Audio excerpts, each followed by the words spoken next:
Hi, can an editorial website share a name trademarked for a podcast? If not, does this mean I need to come up with an entirely different name? Or would it be okay to just adjust it enough so it's not the exact same? Cool. This is a great question. And just like every good attorney answer, it really depends. Perfect. Right. So let's talk a little bit about podcast services versus like editorial website services. And I don't exactly know what an editorial website is. Do you have any idea what he's talking about? Like, do you know that? I would say editorial website, to me, that means someone who actually edits websites. So like a WordPress maybe, or a company that. Yeah, like maybe they build websites for folks. Yep. Okay. That's my thought. Yeah. So what's interesting is that both of these services, by two different companies with the same name, are going to be in the exact same class of services at the USPTO. So quick recap, there's 45 different classes of goods and services at the USPTO. The first 34 are products, and then 35 through 45 are going to be services.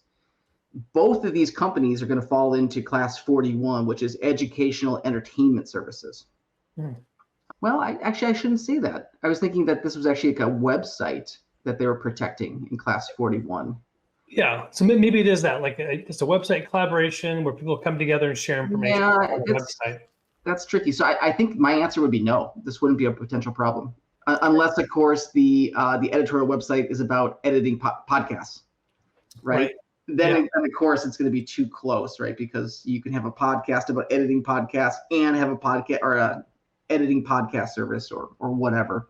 Yeah. But I think, I would say it's a big world. And so long as that there's no confusion between the parties regarding, the services that each are providing. So your podcast might be about cars and their website might be about editing websites, right? If that's the case, then there's no likelihood of confusion here, even though they're the exact same name in the exact same class.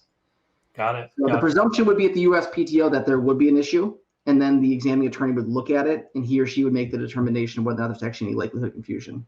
And I would say very likely there isn't, but if they're in any shape, form related to one another, if they're both about business, for example, or consulting services, then it's gonna be a problem. Okay, we've got the Bold Inventor podcast. If there were a website out there talking about a collection of inventors getting together and they call themselves the Bold Inventor website, you don't have a problem with that, right? I do. That would be a problem. Okay, because it's about inventors. Because it's about inventors. It shares like a subset of, individuals essentially who it's geared towards or the topic's about. Okay. So, as long as those topics are going to be in different spheres, right, then we should be okay. But Bold Inventors podcast, Bold Inventors, workshop, too similar. I'm manufacturing a product to be sold in the US and like to duplicate the packaging box from another brand. The brand in question has patents on various other far more complex type of packaging, but I haven't been able to locate any for this style of box. It's basically just a chipboard box, but the style, shape, and how it's glued together is semi-unique. We duplicated the packaging by reverse engineering and unfolding the box and recreating the die cuts. So it's exactly the same. I quickly ran it by my attorney, and he doesn't think it's something they could even get a patent on since it's such a basic design. But I'd like to do more in-depth search to confirm before we go into production. Where would I even start searching? This company that has thousands of patents for various types of products. Like I said, this is my mind goes to like this. This is definitely like an Apple product. Anyway, so okay. And this is obviously a design patent question, and I can jump in on the trade dress side because this is a trade dress issue too. I will say the bulletproof answer is going to be to hire a patent attorney and get a determination on freedom to operate. That is what FTO stands for, if I can stretch. There it is. Have you looked at the patents that are issued and even those that may be pending to see whether you're going to be stepping on the toes of current rights holders or future rights holders? So having that search, looking at specifically, if you know who this product maker, you can do a query, look for specific words. If it's a utility patent, but likely it's a design, so you'll be looking at design elements and shapes. So having a thorough search done is important. And if you're aware of any patents specifically, you can look element by element and get a claim chart built out. that takes money and time, right? So if you don't have any money and time, go get some more money. And you're going to be seriously, because if you go out and start making the identical or very similar box as someone else, and they've got the funds to go enforce their rights, you're going to be hit with a cease and desist and be liable for damages. So don't do it if there's likelihood of infringement. Yeah, change your box a little bit. Yeah.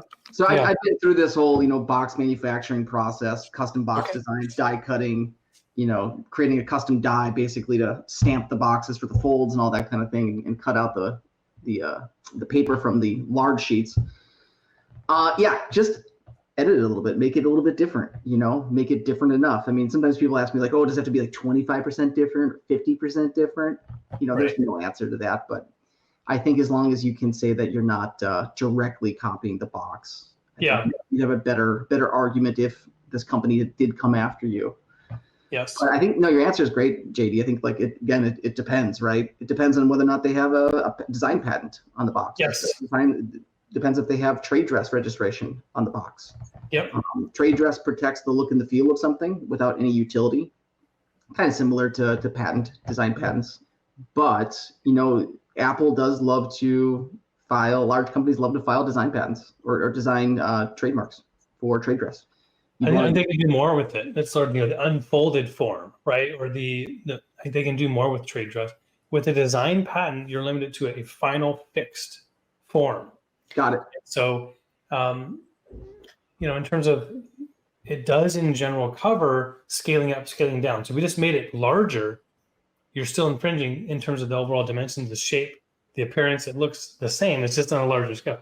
So you have to change, some of those sub dimensions. So the overall end product looks different. And the actual answer is an ordinary observer test. Is would an ordinary observer or a customer think one is the same as the other, right? Would they be able to equate? And it's a confusion kind of standard almost, like similar. Yeah, I mean, and then the flip side, the opposite side of the coin for the trademark is that if a viewer saw this individual's box, would they think it came from Apple or whoever the other company X is, right? Yeah. If that's the case, then there's a likelihood of confusion between the two, and that's a problem. I'm trying to trademark, and it doesn't matter which country it's in. Oh, why? Why doesn't it matter which country it's in? It should matter. Okay. Hang in there. That's a funny start. And I'm willing to pay extra to have it accepted faster. So they want it done anywhere in the world as fast as possible. What country accepts trademarks the fastest? The Caribbean countries. Which one? The Caribbean countries. Ooh, you had an answer. I love this. Yeah, I've only done it once years ago, but Can't talk about it. Yeah. Right. Yeah, which one was it? I bet if you Google around, you can find out which one is pretty quick at turning around trademark registrations. I do know that some of the larger companies, like Apple, for example, will file in foreign jurisdictions, like a country in the Caribbean, and then they'll use that trademark application to hold space until they go to market or want to bring the product to the United States, in which case they'll file a Madrid Protocol application to port the registration from one country to the United States. So it's less obvious to folks who are searching, Apple's upcoming trade dress applications or trademarks to get a sense for what's going on. Because on the trademark side, it's public right away. Is that true? Yep, it's public right away. So everything's publicly available. Publicly, you can look up what Apple's been filing. Now, of course, that doesn't stop a company like Apple from having subsidiaries who are filing trademarks. In which case, those can potentially funnel up to Apple corporate. But more often than not, they typically file them under their own corporate name, or they file them in a third. If they have like a revolutionary product that they want protection for, need protection for, but don't want to, publicly disclose at this point, sometimes they'll publicly disclose by just putting it in one of these third-party countries, like in the Caribbean. Interesting. Okay. But yeah, I'm curious why this individual wants to know like how they get the trademark fastest and like what country, because you get trademark rights based on, at least in the United States, based on use. So you have to use it in order to get the registration. It's not always the case in every country in the world. But I'm curious what the motivating factor is here for why they want the trademark registration now. And, an application serial number is not good enough. Yep. I'm definitely curious too. Any downside to that? You said some of the bigger companies do that approach where they'll just want to get something complicated. Typically you're going to have to hire foreign counsel to, babysit that trademark application. It's easier for us in the United States when we're taking applications abroad, because we can file in the United States and then use the Madrid Protocol international treaty to port applications across the world to member nations. In this particular case, you probably have to go hire, a foreign counsel in the country to file the trademark on your behalf. What are the consequences of accidentally infringing upon a patent while creating a product? And I love the good-hearted nature of this question. Unfortunately, right, whether you did it on purpose, have any intent or not, knowledge or not of an infringement, it is against the law. It's an infringement of that product, and you could be held federally liable for infringing. Now, when you're creating no criminal liability, right? No criminal liability, right? But this would be, in terms of civil, the damages, if there are any, the patent holder would be able to enforce their rights. And so you might get a cease and desist letter if this were to happen. And normally a patent owner, if you haven't had any sales yet, they're probably just looking for a quick injunction, or maybe just allow you to say, oh my goodness, I'm so sorry, I'll stop, I'll change my product, I'll stop selling it. That's usually where things end. But usually there's no damages, there's not going to be any real threat to moving forward with an action in court. But for this accidental thing, I'd say the only other thing that might be worthy of attention is if you had a lot of investor money and that was a big accident, maybe you can do business. You can seek a license from the patent holder. Sure. If you had a lot of horsepower, a lot of R&D that went into this, and it was a big whoops accident, then you could move forward still with making a product and selling it, but having to pay a royalty, or maybe even buying the patent portfolio from the owner. Looks like Tom's trying to join. Tom, all right. Hey, I'm going to send him a note. Okay. You do that. I'll talk a little bit about what I find interesting about patent and trademark infringement is that, like you just mentioned, actual knowledge of your violation of a trademark, someone else's trademark or patent, is not required. That's a bit different than most standards in American civil and criminal law, right? Generally speaking, you got to know what you're doing is wrong, right, in order to get in trouble. But, we work on this idea that people should have constructive knowledge of your brand or your patent because they filed with the United States Patent and Trademark Office, right? And so that is how you should have known that your trademark use was in violation of somebody else's trademark or their patent for that matter. So I think that's partly the reason why some folks get so upset when they get the cease and desist on the patents or the trademarks, is they're like, well, I didn't know. I can't be. It's an accident, right? Yeah. It's no excuse, unfortunately. So the media company, I found a name I like, but a sunglass company actually has a trademark on the name itself for a pair of sunglasses they carry. I guess my question is, could I use a name but add media to the end without running into the issues? Their name pertains to a product they carry. It's not the company name, and mine would be a company name plus the word media at the end. What do you think? Very likely you could. If their brand is extremely distinctive, meaning like they made it up, right? It's theirs exclusively. It's not an English word. It's not a translation. It doesn't sound like anything else. It's just made from whole cloth. Then their scope of protection is going to get a little bit wider than it normally would. Okay. So whereas they might have originally been like in the sunglass, class at the USPTO, now all of a sudden maybe they're going to get a little bit broader protection outside of that class because their name is so unique. So again, you'd want an attorney to look at that.